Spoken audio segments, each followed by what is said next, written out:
ಅವರಿಬ್ರು ಒಪ್ಪಿಗೆ ಸೂಚಿಸಿದ್ರು, ಬೇರೆ ಹೀಗಿರುವಾಗ ಒಪ್ಪಿಗೆ ನೀನು ನಿನ್ನ ತಂದೆಯಲ್ಲಿ ಹೇಳಿಲ್ಲ. ಪೂಜೆಗಾಯಿತು ಹೊತ್ತು ನಗಾರಿ ಮಾಡಿಸಿದ ಬನ್ನಿ ಬಲಿತ ಕಾರ್ಯವನ್ನು ಸರಿಯಪ್ಪ. ಆದ್ರೆ ಭೀಷ್ಮ ನೀನು ಮೊದಲಾಗಿ ಪ್ರತಾಪ ಸೇನನಲ್ಲಿಯೂ ಹೇಳಿಲ್ಲ. ಆಮೇಲೆ ಅವನು ಎದ್ದು ಯುದ್ಧ ಕಣಿಯಾದ ಕಾಲಕ್ಕಾದ್ರೂ ನೀನು ಹೇಳಿಲ್ಲ.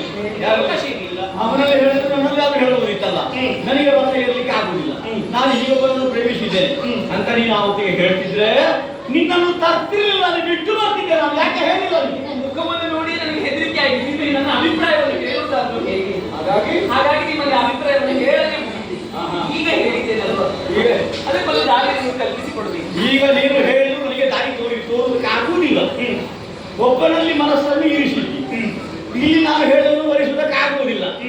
ಈ ರೀತಿಯ ನಿಲುಮೆಯಲ್ಲಿರುವಂತಹ ನಿಮ್ಮ ಬಗ್ಗೆ ಎಷ್ಟು ಯೋಚಿಸಿದ್ರು ನನಗೊಂದು ಮಾರ್ಗ ಕಂಡುಕೊಳ್ಳಕ್ಕೆ